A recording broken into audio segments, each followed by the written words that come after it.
And now the good news. Happy Friday, everybody. I'm Barbara Jean, your host for tonight, and I am so grateful to be here with you on this beautiful, beautiful Friday night or Friday afternoon or wherever you are in the world.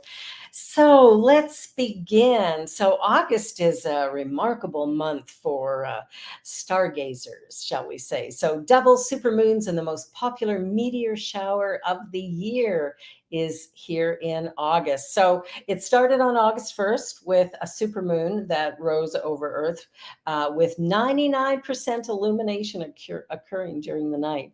A supermoon is when the moon reaches peak illumination at a time that coincides with its closest approach to the Earth in its orbit, arriving at just over 220,000 miles from the surface of our planet. Yeah, just next door. This is called its perigee as opposed to apogee. Okay, so this moon is, let's see, called the sturgeon moon after the prolific fish species of North America, after Native American tribes used names related to grains such as corn, rice, or harvest moon. It will be first of two full moons in August, with the second period on the 30th called the blue moon. The blue moon will be the largest full moon of the year, so you can watch for that in a couple of weeks, while the sturgeon moon will be the second biggest. Out of the northeastern sky on August 13th, okay, so that's coming up on Sunday, a Perseid meteor shower, I probably said that wrong, at nearly 150 feet, 50 meters a night, thanks to the Earth passing through a stream of debris left by the comet Swift-Tuttle. The Perseids are the most popular in the world thanks to their great position of observation in the northern hemisphere and the warm southern summer weather. So August 13th will be the near moonless night, meaning much less native light population for spotting shooting stars. And lastly, in August, there are three great chances to see Saturn with the aid of binoculars or a telescope. But the first comes August 3rd, which we've missed, during the pre-dawn hours when it comes to within 2 degrees. Yeah, okay, I can't read that, of the moon. At this time, it will be visible with the naked eye, but with binoculars, you can see its rings. And this almost exact occurrence will come again on August 30th. So August 30th is going to be a big day. Then on August 27th, Saturn will be in opposition to the sun from the perspective of the Earth, meaning it will be exceptionally lit up. The moon will be bright, so using a moon chart will help one with a pair of binoculars or a telescope find and enjoy its ring in the blackness. So it'll be a time to watch the night sky, maybe drive out into the country a little bit if you're living in a big city, and take a look and see what's out there. All right. Well, so many changes in the world. The largest landfill in Latin America has been turned into a mangrove forest. The things we can do, I'll tell you, we're so creative.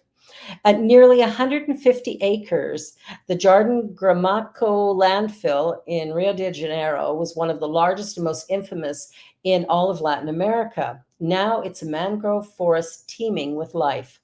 Decommissioned 11 years ago, between 1970 and 2012, the dump bordering Rio's famous Guanabara Bay received 80 million metric tons of trash from the area's neighborhood. Now, a public-private partnership led by the Rio Municipal Cleaning Company has returned the area to nature, specifically mangroves, one of the most valuable of all ecosystems.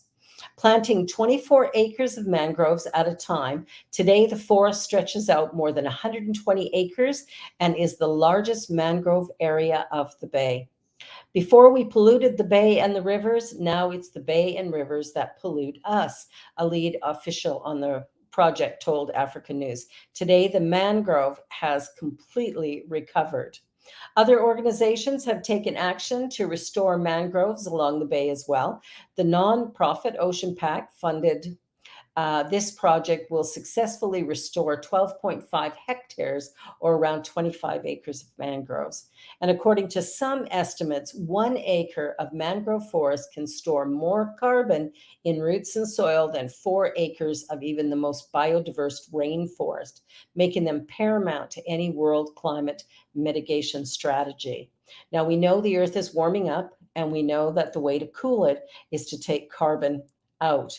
And that's what these mangroves are going to do. So, this is really good news, uh, not just for people in South America, but all over the world. So, good news tonight for sure.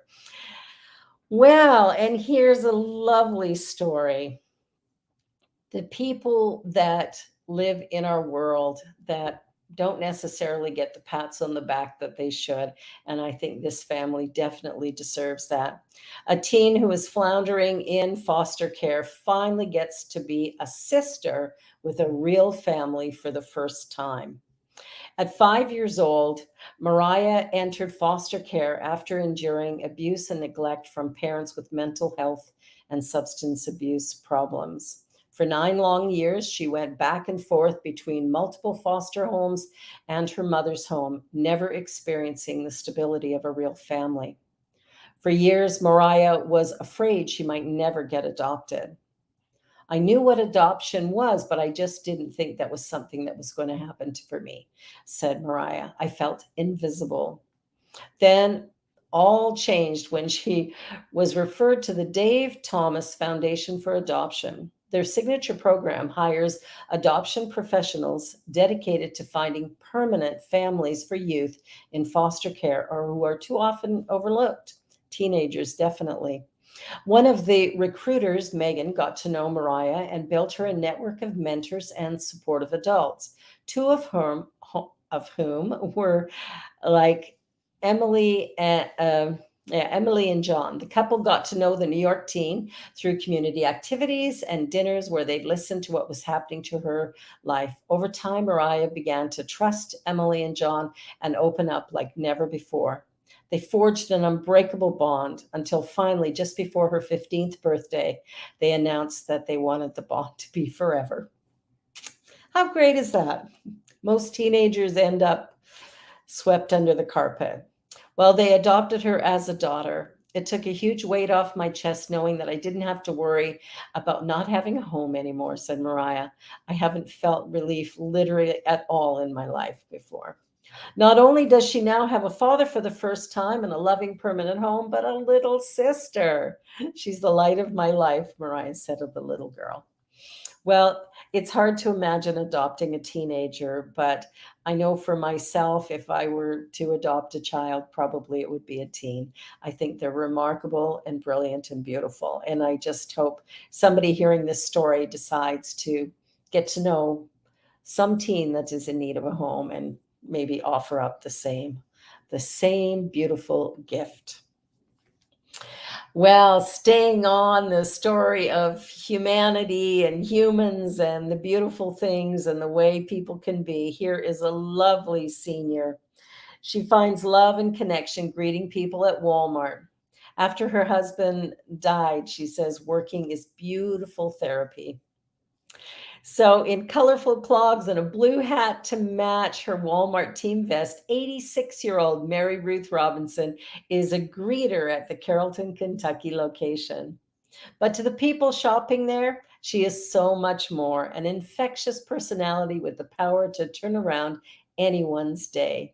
The automatic doors are like the portico of a cathedral of kindness with Mary Ruth as their pastor. That's pretty great. You don't find somebody like her every day anymore, shopper Ted Holcomb said. But the wellspring of well wishes within the sprightly senior erupted out of tragedy. Not long ago, her husband Jackie, with whom she shared a lifetime of love and adventure, died on their wedding anniversary after a taxing battle with Parkinson's that had left him bedridden for 5 years. I wish everybody could have that kind of love, said Robinson. I thought, well, if I don't go to work, I will die of loneliness because I miss him. Her independence was always important to her, and she reasoned that getting a job might be a good way to get the wheels of life turning again. She believes working is a wonderful thing, a wonderful therapy. She's making connections and getting the love she is missing at home with the help of shoppers, said a Walmart spokesperson. It's so sweet how shoppers are really coming through for her in her time of need. It's amazing the little things we can do to help someone else.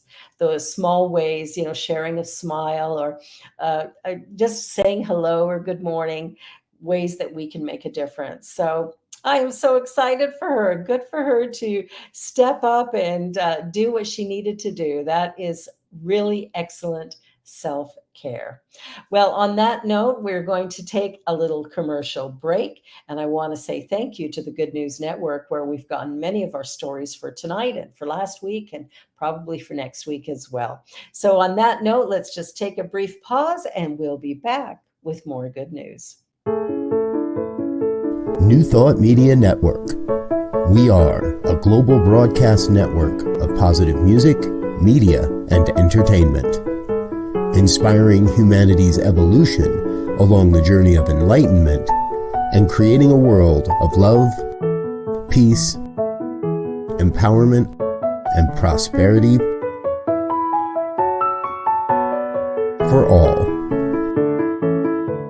New Thought Media Network.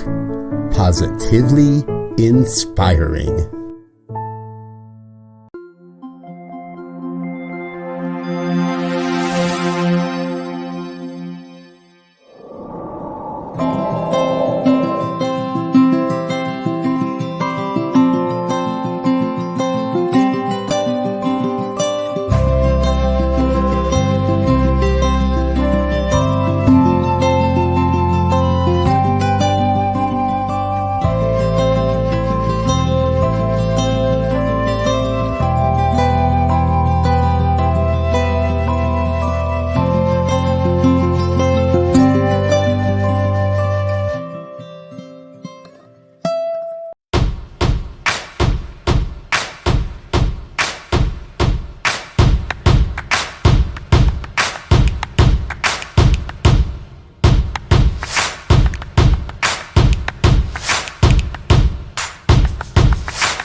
Well, we're back. So interesting, we know that smell can, cause us to remember certain things or take us back to a time. Well, a smell of simple fragrance while sleeping produces major memory boost in older adults.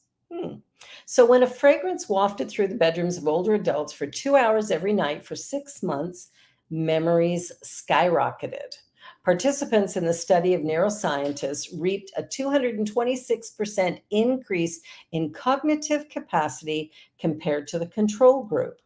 The University of California researchers in Irving said that funding transforms the long known tie between smell and memory into an easy, non invasive technique for strengthening memory and potentially deterring dementia. Wow, that sounds like really great news. So, the study, which was published in Frontiers in Neuroscience, involved men and women aged 60 to 85 without memory impairment. All were given a diffuser in 7 cartridges, each containing a single and different natural oil. People in the enriched group received full strength cartridges. Control group participants were given the oils in tiny amounts. Participants put a different cartridge into their diffuser each evening prior to going to bed, and it activated for 2 hours as they slept. People in the enriched group showed a 226% increase in cognitive performance compared to the control group, as measured by the word list test commonly used to evaluate memory. Participants also reported sleeping more soundly.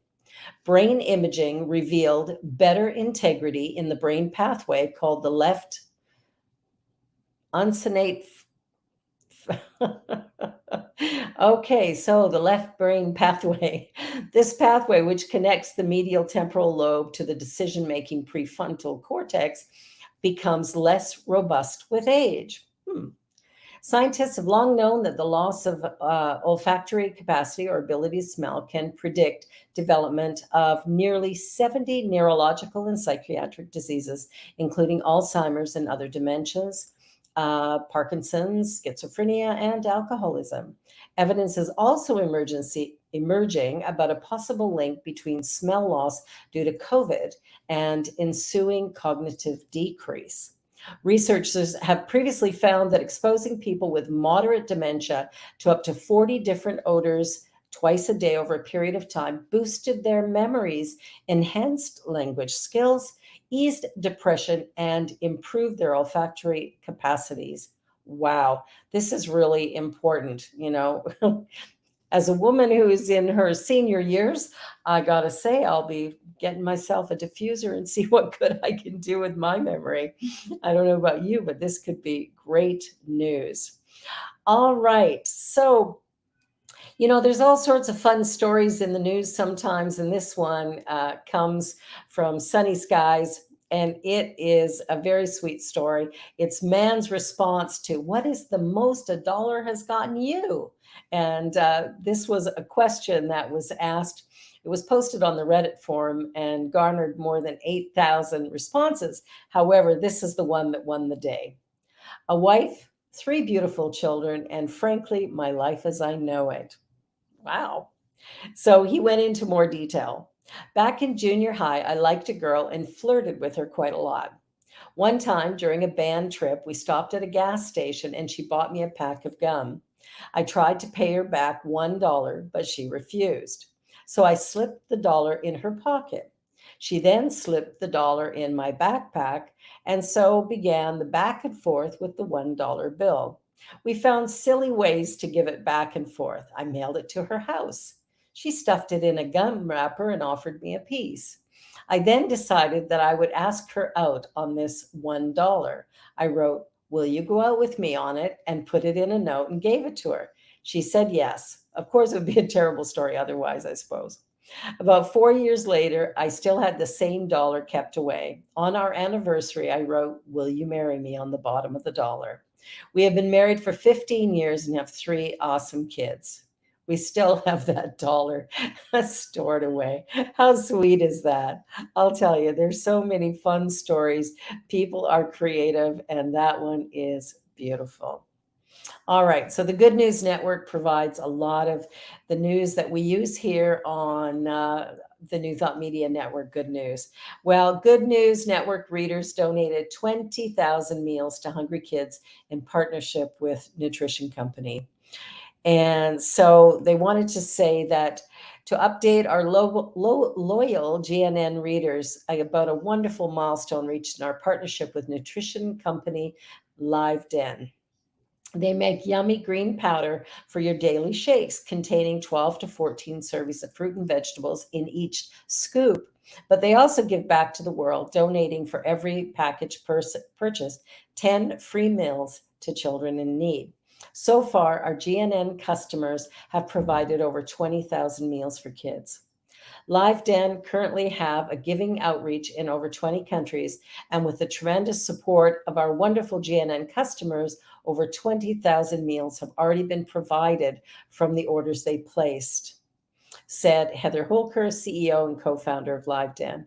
We're just excited to be partner with Good News Network to help these precious children in need, one child at a time. No one gets left behind. Since their inception in 2018, LiveDen has focused on giving back using their strong ties in the health and nutrition industry and a passion for helping everyone achieve their best health. So, good news, good health, and good for kids. So, yay, Good News Network, you're doing an awesome job. So, providing us with inspiration and nutrition. That's beautiful. Well, from the LGBTQ nation, there's a story of a judge who has a thing to say to anti trans parents to just go sit down and leave the kids alone. Important message, I think. A federal judge has told a group of anti trans parents to mind their own business after the group filed a lawsuit challenging an Ohio school district's bathroom policy. The attempts to meddle do not pass legal muster, he wrote in his ruling, saying that the group has no reason to sue. Not every contentious debate concerning matters of public importance presents a cognizable federal lawsuit, Judge Michael Newman wrote, denying their petition to stop the Bethel local school district's policy that allows a single transgender middle school student to use the restroom that aligns with her gender identity. While the girl was initially forced to use the faculty or nurses' bathrooms because they were single occupancy, they were frequently occupied. She felt ostracized, humiliated, and targeted by other students who taunted her for using the separate bathroom. School administrators and board members accommodated the student by allowing her to go to the girls' room. The parents sued with various constitutional claims, from religious freedom to a right to raise their children as they see fit. But the judge wasn't impressed with their attempts to set school policy based on their personal beliefs. Although parents have the right to make decisions about where to send their children to school, they do not have the constitutional right to revoke a school's policy on student bathroom usage, let alone show that the possible presence of a transgender student in the bathroom is a substantial burden to the plaintiff's free exercise clause rights, he writes in the opinion. While it is clear that a parent has the right to control where their child goes to school, that is where their control ends. Public school policies that direct school operations, like the board's policy here, prescribe the use of student bathrooms, are for the school to decide. Yay, judge! I'll tell you, there's so much controversy right now around the trans community, and I really think this is a really good step in the right direction. Oh, and here's a sweet little story. So, a car fanatic's road trip reunites 90-year-old vintage Austin with every previous owner. How cool is that? I'll tell you, that would take a little bit of a little bit of work to do. A car fanatic has taken an extraordinary road trip to reunite his vintage motor car with every owner who had cared for it during its 90-year history. Carl Slater bought the 1933 Austin 10 Saloon last February and became interested in its history. Using its logbook, he managed to track down the previous owners of the car on Facebook and started organizing a road trip to visit them all. After a year of planning, Carl left his home in Manchester, England, traveling to Shropshire, where Elizabeth Morris became the car's first owner, buying the Austin in 1933. While he was there, the 53-year-old and wife also met Brian Denny, who had worked at E.J. Gitten's garage when the car was brought in for repairs after 20 years on the road and two owners. He visited the cottage near the garage where Elizabeth lived before her death in 1943. I managed to find out so much information, like that Elizabeth was an only child. It just kind of spiraled with people telling me information like where they lived before, or where they were buried, or what occupations they had. The dad of five then headed off to Tydraw Farm, a 45-minute drive into the hills, where two brothers used the car to travel to their local market to sell eggs. Carl drove the same route the brothers would have taken. He said he nearly didn't get up the hill and at one point thought the old Austin must have had a muscle memory of the journey last traveled 80 years ago. We wondered if the car was getting deja vu as we slogged our way up. We tackled the hills at a slow and steady pace and only needed first gear once. I did think if the car had thought, she'd be saying, "Oh no, not again." That is very, very cool. Look at that old car. How sweet is that? Okay, well, Iron Age puzzle solved as unknown warrior finally identified as a British warrior woman. On one of the British Isles of Scilly, the grave of an unknown warrior buried with a sword and mirror had perplexed archaeologists for years. Now, thanks to new techniques, the interred individual's identity is finally revealed. She was an Iron Age warrior, likely a raider, someone who specialized in surprise attacks to gain plunder from settlements on nearby islands in the years of the Roman Republic.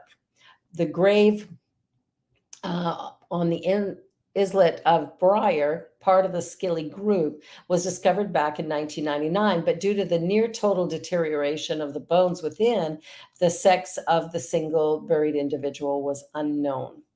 Laid beside them were a quartet of objects that represented a riddle, a sword and shield, and the one hand suggesting a male identity, and a bronze mirror and brooch decorated with a sun motif suggesting a female. A new study led by scientists at Historic England have used faint traces of tooth enamel left over in the soil to detect the key XX chromosome that finally put the first riddle to rest. Tooth enamel is the hardest and most durable substance in the human body, said Dr. Glendon Parker, who was part of the research team, to The Guardian. Our analysis involved extracting traces of proteins from tiny pieces of the surviving tooth enamel. This allowed us to calculate a 96% probability that the individual was female. Oh, warrior female. How cool is that? That's very interesting. We think of women, having great rights and being strong and mighty as a today thing, but not necessarily. All right, one more quick story before we end for today. And this is a hero post office worker who saves a senior of being, scammed in a big way. Lots of scammers out there.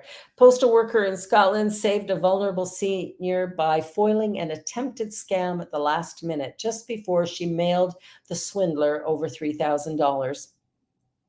The scammers contacted her and claimed to be from her bank, saying there was unusual activity on her account. They told her she should withdraw all her savings and send it to an address so they could deposit it into a new account. When the elderly woman came to the Paisley post office 4 days ago, manager Nama Mohammed noticed she was visibly shook. They detailed the incident on their Facebook page, saying, as the customer was known to us, we thought that it was out of character and asked what was in the package. The customer hesitated, but told her it was money worth $3,000 that she'd withdrawn from her bank. Mohammed immediately told her it was likely to be a scam and she should contact her bank to verify the information. All the while, the scammers kept calling her back. This time, however, Nama answered and they hung up. The bank confirmed that no such call of this type had or ever would be made regarding withdrawal of money. Way to go, Mr. Mohammed. What a great thing to do, to take the time to ensure that somebody doesn't get taken advantage of. We live in an interesting world full of beautiful people, and then there's some who would take advantage. So I invite you to trust your intuition, to live from your highest potential, to know that you've truly been created with an internal guidance system, this divine energy that will take you wherever you need to go. You've been watching the New Thought Media Networks. And now the good news, and we'll be back again next Friday, as always, to bring you more good news, more uplifting information, and a beautiful start to your weekend. I'm Barbara Jean. Thank you so much for watching. See you next time. On behalf of everyone at New Thought Media Network, thank you for being a member of our virtual family. Your financial contributions help share the New Thought message with people from around the world. Please visit and contribute at www.ntmedia.org/donate. New Thought Media Network. Come be you. And please like, share, and subscribe. Until next time, peace and blessings.